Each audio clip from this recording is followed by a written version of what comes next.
Notebook IAS आपकी सफलता है हमारा मिशन। हेलो दोस्तों, स्वागत है आपका आपके पसंदीदा यूट्यूब प्लेटफॉर्म नोट्सबुक आईएएस पे। तो दोस्तों आज हम लोग बात करेंगे आपका इन्वायरमेंट का एक टॉपिक है और बहुत ही जो है हाइलाइटेड टॉपिक है और यह पूछा भी जाएगा यहाँ से प्रश्न। प्रीलिम्स में बहुत ही चांस है कि यहाँ से प्रश्न आ सकता है। यह जो आर्टिकल आपको देखने को मिलेगा इंडियन एक्सप्रेस में लगभग 2-3 दिन पहले आया हुआ था डुगोंग से रिलेटेड। डुगोंग होता क्या है? तो बहुत ही सुंदर है, ठीक ना? बहुत ही सुंदर है और इस प्योर शाकाहारी है, ठीक ना? प्योर शाकाहारी है, ठीक है? तो प्योर शाकाहारी है और मुख्य रूप से जो समुद्री पारिस्थितिकी तंत्र है, उसके लिए देखेंगे उसके स्वस्थ जो हेल्दी पारिस्थितिकी तंत्र है, उसका भी सूचक है कौन-सा? जो डुगोंग है वह, जिसको सी काऊ भी कहा जाता है। सी काऊ आप समझ गए होंगे आप मैं किसकी बात कर रहा हूँ, यानी जो है समुद्री गाय जो है उसकी मैं बात कर रहा हूँ, ठीक है? तो यहाँ देखेंगे तो यहाँ पे इसकी संख्या लगातार बहुत तेजी से कम हो रही है। इसमें कुछ जो है बताया जा रहा है कि कुछ ऐसे केमिकल्स हैं जो आपको देखने को मिला है, इसमें आर्सेनिक वगैरह ये सारी चीजें और भी देखने को मिला है कि इसकी संख्या लगातार जो है, हालांकि एग्जैक्ट इनका जो है डिटेल्स आकलन नहीं किया जा सकता है कि इनकी संख्या कितनी है, लेकिन फिर भी पहले की अपेक्षा इनकी संख्या बहुत ही कम होती चली जा रही है। उसका बहुत सारे कारण है, पॉल्यूशन से लेके और भी बहुत सारे कारण है जिसके कारण इनके जो है पॉपुलेशन पे असर पड़ रहा है, ठीक ना? तो इनका कंजर्वेशन जो है अगर देखेंगे वह स्टेटस क्या है उसको भी हम लोग देखने का काम करेंगे। साथ ही साथ ये कहाँ पाया जाता है? भारत में अगर देखा जाए तो कहाँ पाया जाता है? यह पूछा जा सकता है आपसे। तो बहुत लोग पढ़े होंगे ये जो डुगोंग है, जिसको सी काऊ कहा जाता है, यह तमिलनाडु के आसपास पाया जाता है, तमिलनाडु के तटों के आसपास पाया जाता है। खासकर आप देखेंगे तमिलनाडु और श्रीलंका के बीच में एक जल संधि है, पाक जल डमरू मध्य या मन्नार की खाड़ी या पाक जल संधि जिसको कहा जाता है। अच्छा, बहुत लोग ऐसे जो लोग नहीं पढ़े होंगे उनकी मैं बात कर रहा हूँ। ये पाक जल डमरू या पाक जल संधि का मतलब समझ रहा होंगे कि भारत और पाकिस्तान के बीच, ऐसा गलत है ना? भारत और पाकिस्तान के बीच के नहीं है बल्कि भारत और श्रीलंका के बीच में है पाक जल संधि या पाक डमरू मध्य, है ना? वहीं पे आपको देखने को मिलेगा इसको जो है डुगोंग का जो है पॉपुलेशन। हालांकि केवल अगर आपसे पूछ दे कि केवल वहीं पे मिलेगा तो गलत बात है। यहाँ वहां के अलावा जो है आपको देखने को मिलेगा कि कच्छ की जो खाड़ी है, ठीक है? कच्छ की खाड़ी आप जानते होंगे कहाँ है, जो खंबात की खाड़ी कहा जाता है जिसको। तो खंबात की खाड़ी में भी आपको देखने को मिलेगा, लगभग गुजरात का जो तट है वहां पर भी। तो केवल तमिलनाडु में नहीं पाया जाता है, गुजरात के तट में भी पाया जाता है। क्या है इनका कंजर्वेशन स्टेटस, ये भी देखेंगे। वाइल्ड लाइफ प्रोटेक्शन एक्ट 1972 में जिसका संशोधन 2022 में किया गया है, उसमें किस शेड्यूल में इसको शेड्यूल किया गया है, इसको भी हम लोग देखने का काम करेंगे। तो आइए जुड़िए, हम लोग जो है इसके बारे में जानते हैं, डुगोंग के बारे में। बहुत ही जो है शर्मिला जो है ये जंतु है और अगर देखेंगे आप तो यह जो है प्योर शाकाहारी है, ठीक ना? प्लैंक्टन्स जो होता है वहां पे या जो है वहां पे उन्हीं को खाता है और समुद्री परिस्थिति तंत्र के लिए बहुत ही आवश्यक है, ठीक ना? तो अभी अबू धाबी में जो है अंतर्राष्ट्रीय प्रकृति संरक्षण संघ यानी आईयूसीएन है, international union of conservation for nature, यह इसका जो है कांग्रेस कांग्रेस का मतलब होता है एक मतलब मीटिंग, ठीक ना? जैसे कॉन्फ्रेंस ऑफ पार्टीज होता है, ठीक उसी तरह का इसका मीटिंग था आईयूसीएन का। आईयूसीएन के बारे में आपको पता होगा कि बहुत सारे जो है लिस्ट को जारी करता है, उसमें एक और लिस्ट इसका होता है जिसका लिस्ट होता है जिसका नाम होता है रेड लिस्ट, जिसमें उन जीवों को रखता है रेड लिस्ट में जो जीव जो है एक्सटिंक्ट हो गए होते हैं, रेड लिस्ट में उनको रखा जाता है। और इसके भी कई कैटेगरी है जो है ना? आप देखेंगे वल्नरेबल से लेके एक्सटिंक्ट से लेके और क्रिटिकली इंडेंजर्ड से लेके इंडेंजर्ड तक, ये सब बहुत सारे जो है इसका जो है स्टेटस है, तो उसको भी देखने का हम लोग कार्य करेंगे।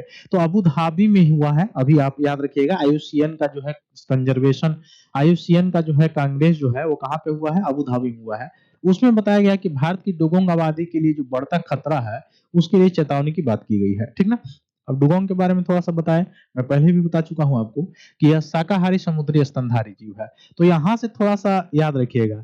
आप अगर देखेंगे तो आप डायरेक्ट कह सकते हैं कि ये तो मछली है या समुद्र में रह रही, तो हो सकता है कछुआ की प्रजाति का हो, मछली की प्रजाति का हो, लेकिन यह स्तनधारी के अंतर्गत आता है, मत्स्य वर्ग के अंतर्गत नहीं आता है, सरीसृप वर्ग के अंतर्गत नहीं आता है, एक्वेटेरियन के अंतर्गत नहीं आता है। तो है कैसा? स्तनधारी है, ठीक? इस चीज को याद रखिएगा। तो यह शाकाहारी समुद्री स्तनधारी जीव है, ठीक ना? और मैनेटी से काफी मिलते जुलते हुआ है इसका।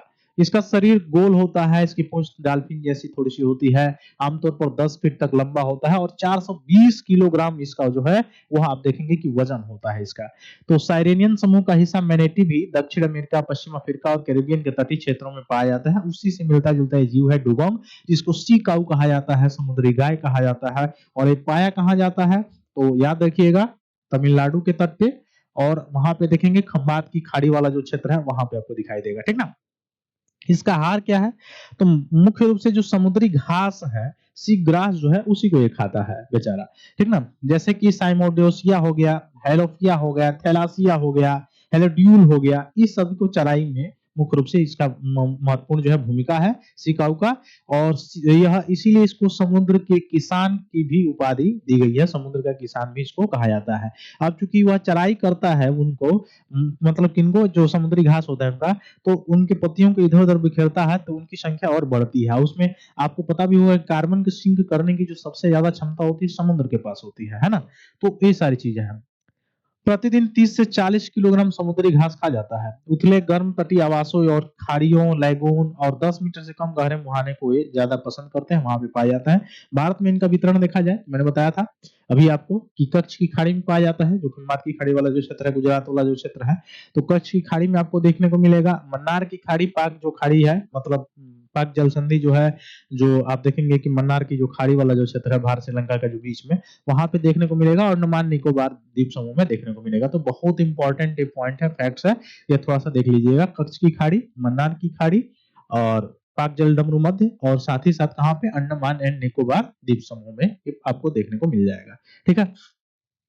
अब इसमें थोड़ा-सा इसके बारे में और देख लेंगे तो ये 70 साल तक जीवित रह सकता है, ठीक है। ऑस्ट्रेलियाई जल क्षेत्र में आम तौर पर ये देखे जाने वाला बड़ा झुंड में रहता है, लेकिन विपरीत ये ज्यादातर अकेले अपने या माँ बछड़े के जोड़े में ही ज्यादातर ये देखे जा सकते हैं। प्रजनन देखा जाए तो ये देर से परिपक्व होते हैं और लगभग 9-10 साल पर जो है प्रजनन इनका शुरू होता है और हर 3 से 5 साल में एक बड़ा बछड़ा जो है ये देता है, ठीक ना? तो जनसंख्या वृद्धि सालाना लगभग 5% तक ही सीमित रहती है इसकी। आईयूसीएन कंजर्वेशन में रेड सूची में अगर देखा जाए तो इस संवेदनशील में इसको डाला गया है, वल्नरेबल में डाला गया है ना? और साइट्स के अपेंडिक्स 1 में है, याद रखिएगा, यानी इसका व्यापार नहीं किया जा सकता। अंतर्राष्ट्रीय व्यापार बिल्कुल जो है निषिद्ध है इसका, डुगोंग का, सी काऊ का, ठीक ना? तो आईयूसीएन का लाल सूची में क्या है? वल्नरेबल है। साइट्स में जो है आप देखेंगे तो अपेंडिक्स 1 में है और भारत के जो वन्य जीव संरक्षण अधिनियम जो मैं बता रहा था 1972 का है, जिसका संशोधन 2022 में किया गया है, उसके शेड्यूल 1 में आपको देखने को मिल जाएगा, ठीक है। महत्व इसका क्या है? तो मैंने पहले ही बताया कि यह पारिस्थितिकी तंत्र का मुख्य रूप से देखा जाए तो इंजीनियर कहा जाता है। पारिस्थितिकी तंत्र का इंजीनियर माना जाता है क्योंकि समुद्री घास को जब ये चरने का काम करता है तो उससे वहाँ का जो समुद्री पारिस्थितिकी तंत्र है वो जो है हेल्दी रहती है, ठीक है? तो जैव विविधता को बढ़ावा देने का भी ये काम करता है। कार्बन का जो भंडारण होता है, कार्बन सिंक करने की क्षमता को भी बढ़ाने का ये काम करता है, ठीक ना? आर्थिक मूल्य देखा जाए तो डुगोंग जो है समृद्धि समुद्री घास की क्यारियां, मछली उत्पादन में वृद्धि के माध्यम से भी लगभग 2 करोड़ रुपए का वार्षिक रूप से अनुदान करने का भी काम करते हैं। क्योंकि वह समुद्री घास होता है, सबसे ज्यादा मछलियां वहां पे उत्पादन जो है शुरू हो जाता है उनका।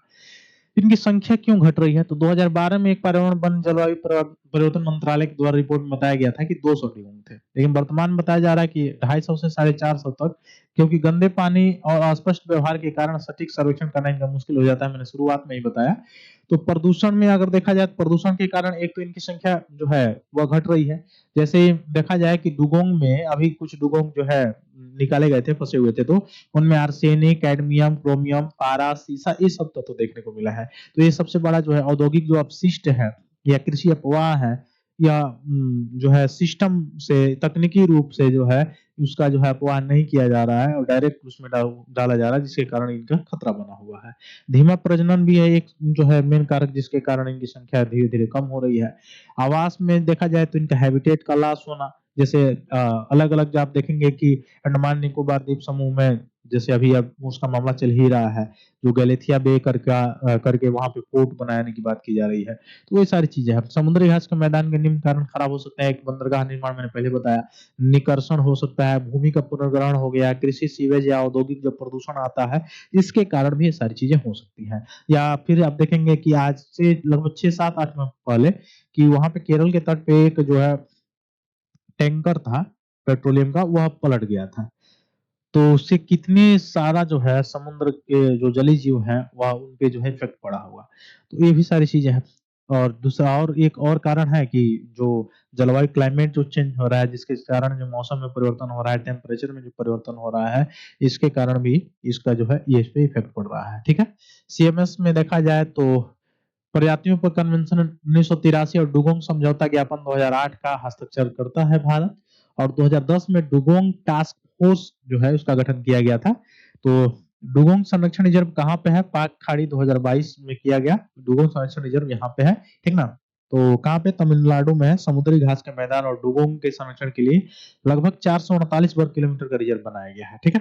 तो यहाँ पे और भी कार्यक्रम ये चलाए जा रहे हैं तमिलनाडु, गुजरात, अंडमान निकोबार में ताकि इनकी संख्या को बढ़ावा दिया जा सके और बढ़ाया जा सके, ठीक है?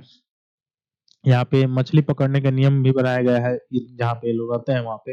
अनुसंधान, प्रौद्योगिकी, समुद्री घास आवास संरक्षण इस सभी चीज़ों की बात की गई है, ठीक ना? अब समुद्री घास क्या है? समुद्री घास एक पुष्पित समुद्री पौधा है, यानी समुद्री शैवाल के विपरीत अगर देखा जाए तो महत्वपूर्ण आर्द्रभूमि प्रस्तुति जो तंत्र है उसका काम करता है। इसके घास के मैदान में आप देखेंगे तो समुद्र तल को स्थिर करना, मछली आबादी का समर्थन करना, कार्बन सिंक का काम करना ये मुख्य काम है।